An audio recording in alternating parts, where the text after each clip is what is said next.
Good afternoon, folks. I was telling these four brilliant scientists as I stood in the back, in a way, this is the most exciting announcement that I've gotten to make in the entire cabinet, raising this to a cabinet level position in one case. These are among the brightest, most dedicated people, not only in the country, but the world.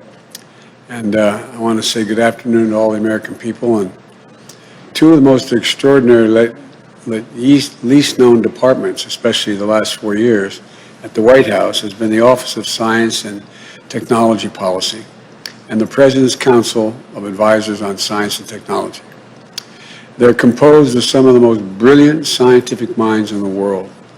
When I was Vice President, as Alexander could tell you, I had an intense interest in everything they were doing, and I paid enormous attention. And I was like the kid going back to school. I'd sit there and say, "Can you explain to me?" And they'd be very patient with me.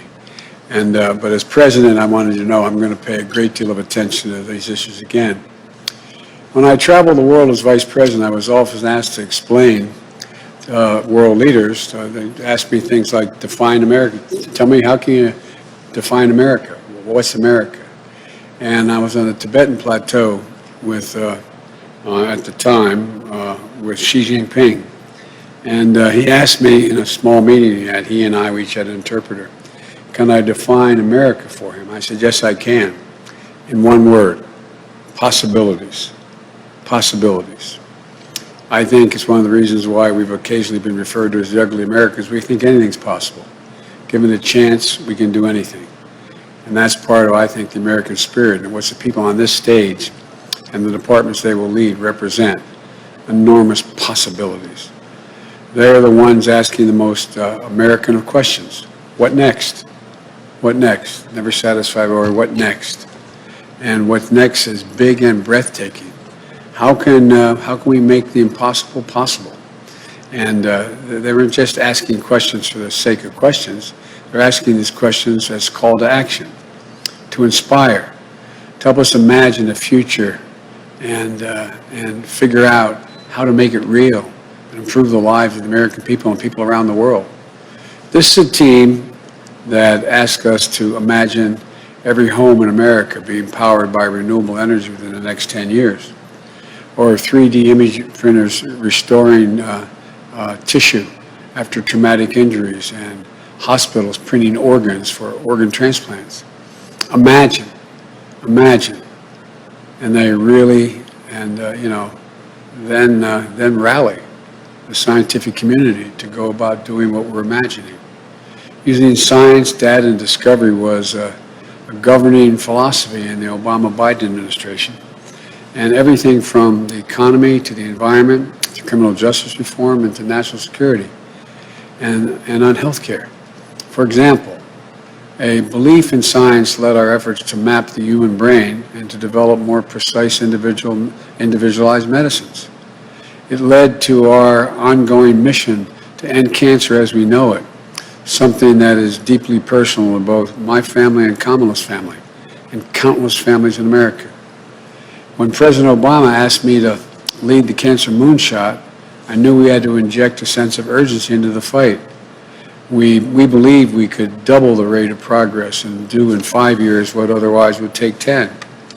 My wife Jill and I traveled around the country and the world meeting with thousands of cancer patients and their families, physicians, researchers, philanthropists, technology leaders, and heads of state. We sought to better understand and break down the silos and stovepipes that prevent the sharing of information and impede advances in cancer research and treatment while building a focused and coordinated effort here at home and abroad. We made progress, but there's so much more that we can do. When I announced that I would not run in 2015, at the time I said I only one regret. And Rose Garden asked me if I had any regrets. I said I'd one. That I wouldn't get to be the president to preside over cancer as we know it. Well, as God willing, on the 20th of this month, in a couple of days, as president, I'm going to do everything I can to get that done. I'm going to keep. It's going to be a priority for me and for Kamala, and it's a signature issue for Jill as First Lady. We know the science is discovery. It's not fiction. It's also about hope, and that's America. It's in the DNA of this country, hope. We're on the cusp of some of the most remarkable breakthroughs that will fundamentally change the way of life for all life on this planet. We can make more progress in the next 10 years, I predict, than we've made in the last 50 years. It's sort of an exponential movement. We can also face some of the most dire crises in a generation where science is critical to whether or not we meet the moment of peril and promise that we know is within our reach. In 1944, Franklin Roosevelt asked his science advisor, how could the United States further advance scientific research in the critical years following the Second World War? The response led to some of the most groundbreaking discoveries in the last 75 years. We can do that again, and we can do more. So today I'm proud to announce a team of some of the country's most brilliant and accomplished scientists to lead the way. And I'm asking them to focus on 5 key areas. First, the pandemic and what we can learn about what is possible or what should be possible to address the widest range of public health needs. Second, the economy. How can we build back better to ensure prosperity is fully shared all across America, among all Americans? And thirdly, how science helps us confront this climate crisis we face in America and the world. But in America, how it helps us confront the climate crisis with American jobs and ingenuity. And fourth, how can we ensure the United States leads the world in technologies and in the industries that the future that'll be critical for our economic prosperity and national security, especially with the intense increased competition around the world from China on. And fifth, how can we ensure the long-term health and trust in science and technology in our nation? You know, these are each questions that call for action, and I'm honored to announce a team that is answering the call to serve. As the Presidential Science Advisor and Director of the Office of Science and Technology Policy, I nominated one of the most brilliant guys I know, persons I know, Dr. Eric Lander. And thank you, Doc, for coming back. The pioneer, and he's a pioneer in his scientific community, principal leader in the Human Genome Project. It's not hyperbole to suggest that Dr. Lander's work has changed the course of human history. His role in helping us map the genome pulled back the curtain on human disease, allowing scientists ever since and for generations to come to explore the molecular basis for some of the most devastating illnesses affecting our world.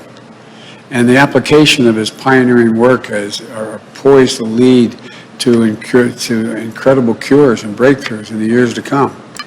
Dr. Lander now serves as the president and the founding director of the Broad Institute at MIT and Harvard, the world's foremost non-profit genetic research organization. And I came to appreciate Dr. Lander's extraordinary mind when he served as the co-chair of the President's Council on Advisors in Science and Technology during the Obama-Biden administration. And I'm grateful that we can work together again. I've always said that the Biden-Harris administration will also going to lead, and we're going to lead with science and truth. We believe in both. That's right. This is how we're going to, God willing, overcome the pandemic and build our country back better than it was before. And that's why, for the first time in history, I'm going to be elevating the Presidential Science Advisor to a cabinet rank, because we think it's that important. As Deputy Director of the Office of Science and Technology Policy and Science and Society, I appoint Dr. Nelson. She's a professor at the Institute of Advanced Studies at Princeton University, president of the Social Science Research Council, and one of America's leading scholars, an award-winning author and researcher, exploring the connections between science and our society. The daughter of a military family, and her dad served in the United States Navy, and her mom was an Army cryptographer. Dr. Nelson developed a love for technology at a very young age, tinkering with the early computer products, computing products, and code-breaking equipment that every kid has around their house that she grew up with in her home. when I wrote that down, I thought to myself, I mean, how many kids, anyway. And that passion, it was a passion, forged a lifelong curiosity about the inequities and the power dynamics that sit beneath the surface of scientific research and the technologies we build. Dr. Nelson has focused on those insights into science, technology, and society like few before ever have in American history, breaking new ground in our understanding of the role of science plays in American life, and opening the door to a future which science better serves all peoples. As co-chair of the President's Council of Advisors in Science and Technology, I appoint Dr. Frances Arnold, Director of the Rosen Bioengineering Center at Caltech, one of the world's leading experts in protein engineering, a lifelong champion of renewable energy solutions who has been inducted into the National Inventors Hall of Fame. That ain't a bad place to be. Not only is she the first woman to be elected to all 3 National Academies of Science, Medicine, and Engineering, she's also the first woman, American woman, to win a Nobel Prize in Chemistry. A very slow learner, slow starter. She's good. The daughter of Pittsburgh. She worked as a cab driver, a jazz club server, before making her way to Princeton and Berkeley in a career on the leading edge of human discovery. And I want to make that point again. I want, if any of your children are watching, let them know you can do anything. In this country, you can do anything. Anything at all.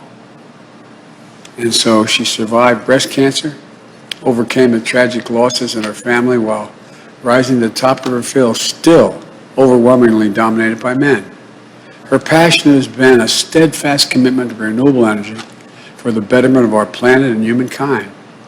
She is an inspiring figure to scientists across the field and across nations. And I want to thank Dr. Arnold for agreeing to co-chair the first all-woman team to lead the President's Council of Advisors on Science and Technology, which leads me to the next member of the team.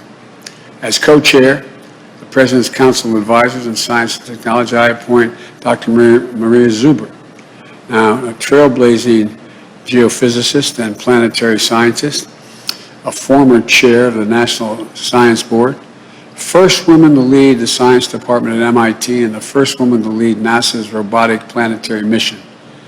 Growing up in coal country, not far from heaven, Scranton, Pennsylvania, in Carbon County, in Pennsylvania, about 50 miles south of where I was a kid, she dreamed of exploring outer space. I could have told her she'd just go to Greenreach in Scranton and she'd find where it was, but I shouldn't be so flippant, but I'm so excited about these folks. Reading every book she could find and listening to her mom's stories about watching the earliest rocket launch on television, Maria became the first person in her family to go to college and never let go of her dream. Today, she oversees the Lincoln Laboratory at MIT and leads the institution's climate action plan. She's played a leadership role in 10 NASA missions. Her groundbreaking work on planetary mapping has generated some of the most accurate topographical maps humanity has ever produced of the moon and of Mars. Not only is she an explorer of outer space, she's one of the most accomplished explorers in generations. And I'm truly honored that she's agreed to answer this call to service to help us chart new courses of discovery. And finally, he could not be here today, but I'm pleased to announce that I've had a long conversation with Dr. Collins, Francis Collins, could not be here today, and I've asked him to stay on as director of the Institute of Health and at this critical moment. I've known Dr. Collins for many years. I work with him closely. He's brilliant, a pioneer, a true leader, and above all, he's a model of public servant, but I'm honored to be working with him again. And in his absence, I want to thank him again for being willing to stay on. I know that wasn't his original plan, but we worked an awful lot on the moonshot and dealing with cancer, and I just want to thank him again.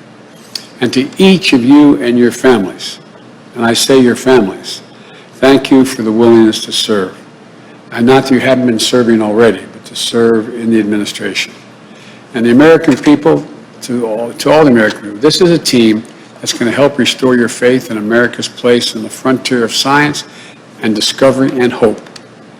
Now, I'm now going to turn this over, starting with Dr. Lander, to hear from each of our nominees, and then with hear from the Vice President. But again, I just can't thank you all enough. I really mean it. Thank you, thank you, thank you for being willing to do this.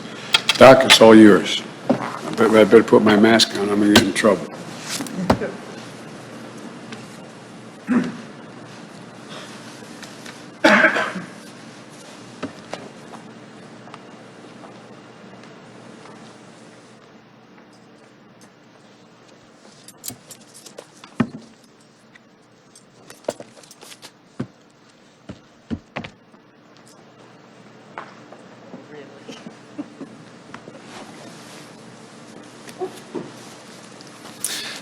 Well, I want to start by thanking you, President-elect Biden and Vice President-elect Harris, for your trust and the opportunity to help elevate science in the White House as we all build back better. I'm also excited to thank this amazing team that we're announcing today. They are an extraordinary group of scientific leaders, and I'm looking forward to working alongside each of you and learning from you. So over the course of my life, I have seen America take on amazing challenges to try to make the world better. And I came to believe that America and Americans could rise to meet any challenge. And I think that's a belief I share with President-elect Biden. And as a kid growing up in Brooklyn, I saw America go to the moon. And I mean every step of the way, because my mother let me stay home from school to watch every single space launch. As a young scientist, I got to play a role in another remarkable mission, the Human Genome Project. When we set out, the idea of mapping the complete DNA code of the human being just seemed completely absurd. With the rate of progress at the time, it would have taken about 200 years to map one person's genome. But I was part of a generation of young scientists across America and around the world who believed in the ability, as the President-elect said, in the possibility to change what could be done. It didn't end up taking 200 years, it took 13. And today, it takes just hours. And the Human Genome Project has had a huge impact. It's made it possible to discover the biological basis of diseases, from cancer to diabetes to Alzheimer's, and to use that knowledge to revolutionize diagnostics and pioneer new therapies. Well, today, the opportunities we have and the challenges we face are greater than ever before. The President-elect knows that science and technology will be crucial in meeting this moment. And he has tasked us in this letter, and I don't mean just his scientific advisors, I mean the whole scientific community and the American public, with answering important questions about how science and technology can best be used to advance our health, our economic welfare, and our national security.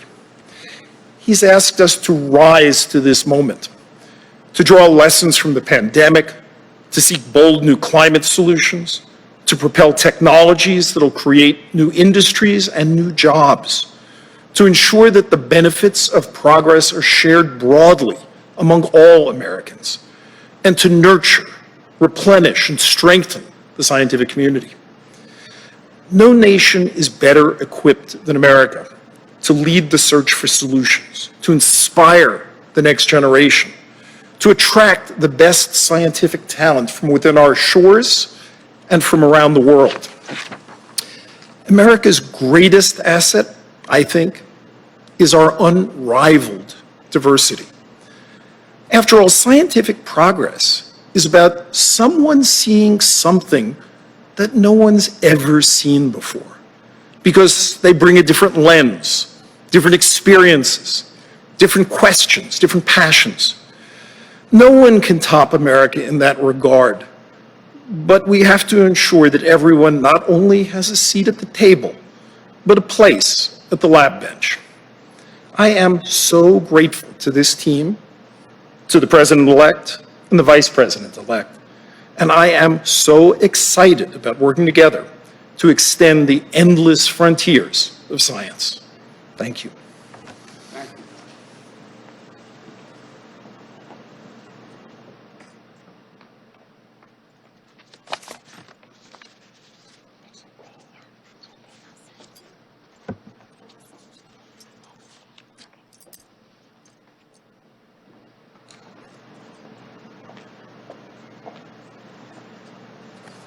Good afternoon. Thank you, President-elect Biden and Vice President-elect Harris, for your trust, for your faith, and for this extraordinary honor. I am beyond humbled. I come from a family that long dedicated itself to public service. My parents are veterans. My mother, Dolores, served in the U.S. Army and later in federal government. My father, Robert, spent his 30-year career in the U.S. Navy. Thanks to them, I grew up instilled with an abiding belief in the importance of serving one's country. I thank my family for this model of service and also for their love and support. Now, I am deeply grateful that I will have the opportunity to lend my own experience and expertise in public service. For an academic whose work stands at the intersection of technology, science, and our social fabric, there is no mistaking the power and meaning of the moment we are living through today. Of course, science and technology have permeated nearly every aspect of our lives throughout the course of human history. But perhaps never before in living memory have the connections between our scientific world and our social world been quite so stark as they are today.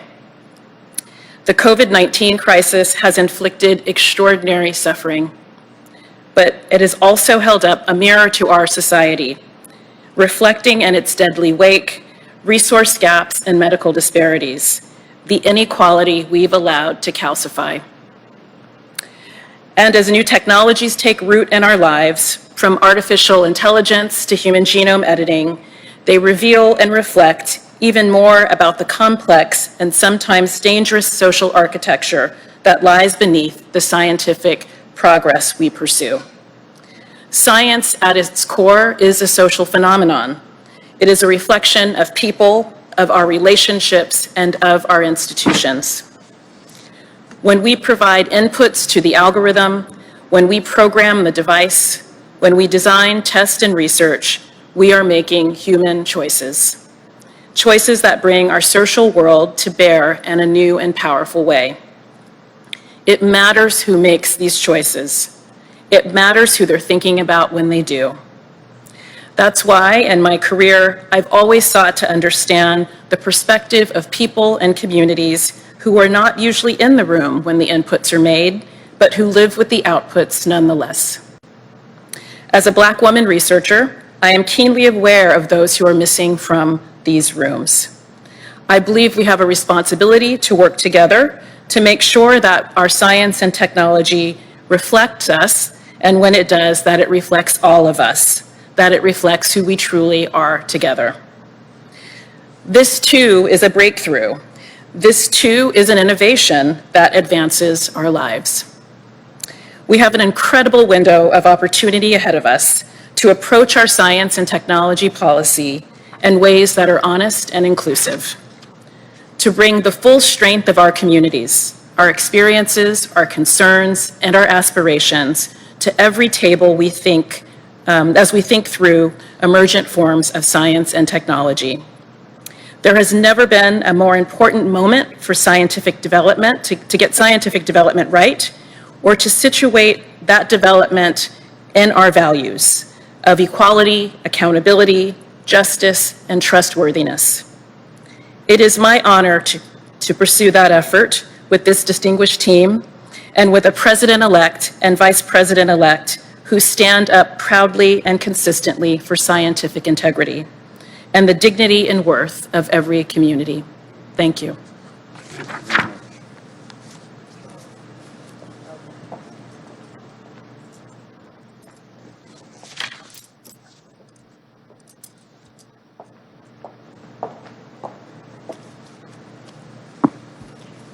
Mr. President-elect, Madam Vice President-elect, I am humbled and honored by this chance to serve the American people at this moment of profound grief, but unprecedented opportunity. As an engineer by training, there's a certain temptation to see the work ahead of us as a series of difficult problems to be solved. But the truth is, that's not what drew me to this role. Like the rest of this extraordinary team, I'm here today because of love. A love of science, yes, but also a deeper love of our planet and of our people, without whom science has no purpose or meaning. I embarked on my own version of this love in the 1970s, beginning a career in solar energy at a time when our nation was in the grip of an energy crisis. In the years since, my belief has grown that our highest responsibility in each generation is to preserve our fragile planet, prepare our economy and our workforce for the future, and pass on a better world.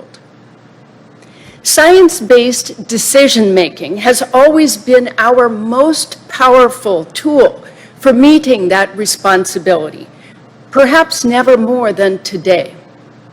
As a pandemic rages, taking so much and threatening all that we love, we look to science and technology for answers.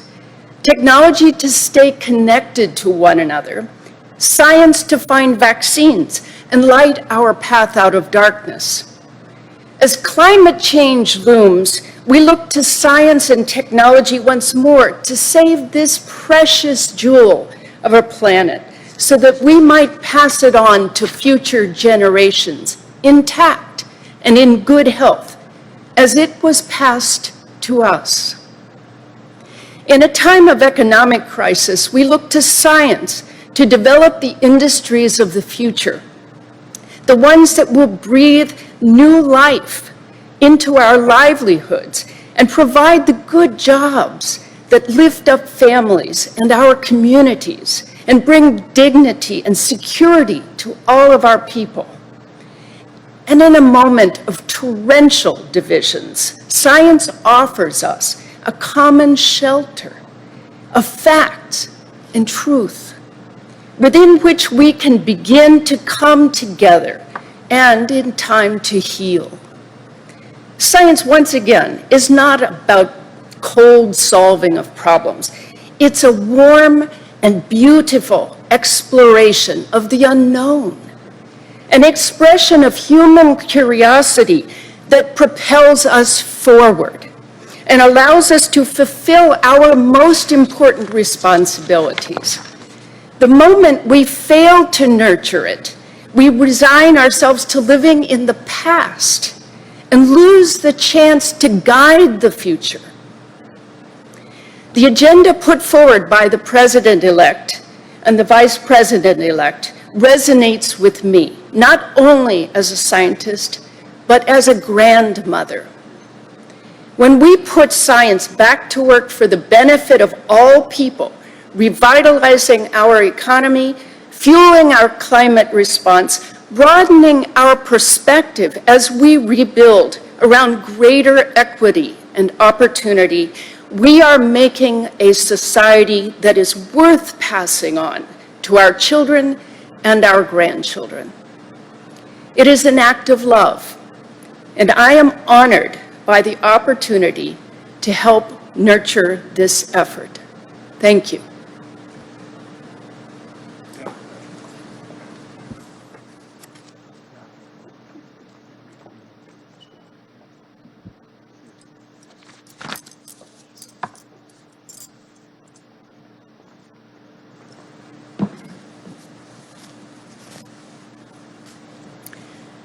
Mr. President-elect, Madam Vice President-elect, thank you for this incredible opportunity.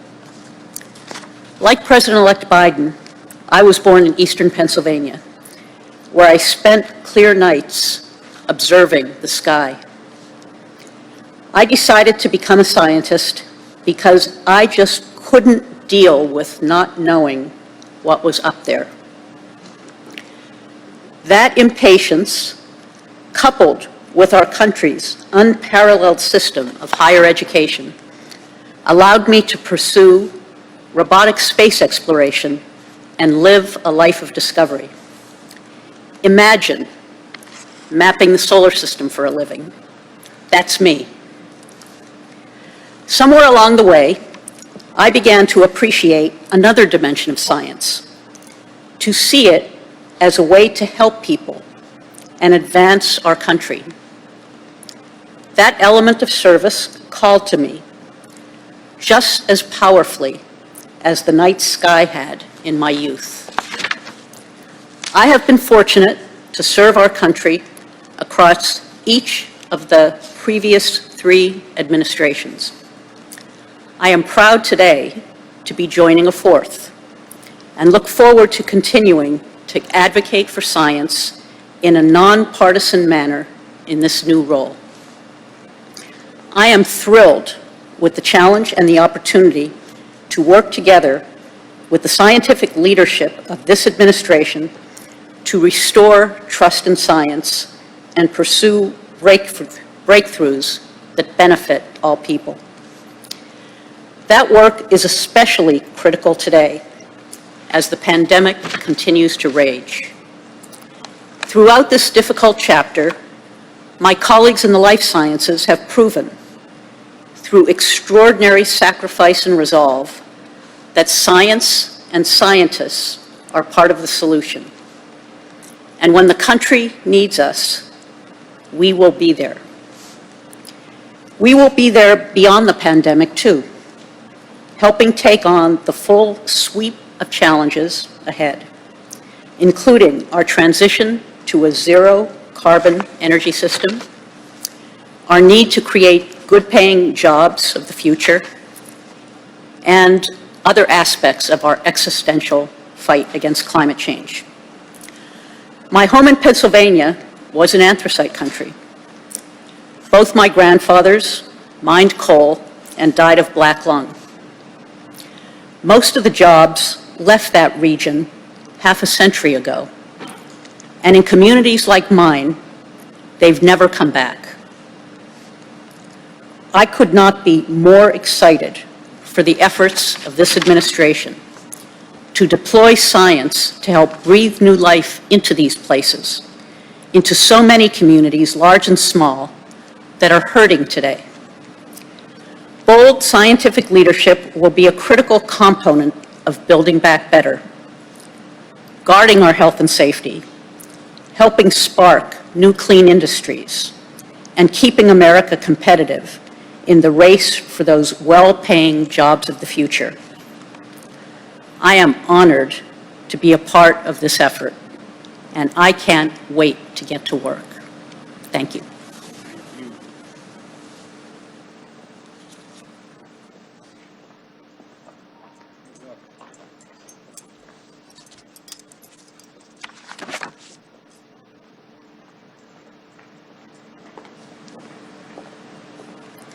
Mr. President-elect, thank you for this. This is, the President-elect and I can nerd out a little sometimes, but this is so fantastic. Thank you. And I'll tell you, I feel a certain kinship with the nominees we are bringing together today, because my mother was a scientist, an endocrinologist, and she was so passionate about science. She basically had 2 goals in her life: to raise her 2 daughters and to end breast cancer. In fact, when I was young, I'd go with her to the lab where she would give me jobs to do. These folks will appreciate my least favorite was cleaning pipettes. Exactly. But when you're the daughter of a scientist, science has a way of shaping how you think and see the world. My mother used to talk about the scientific method as if it were a way of life.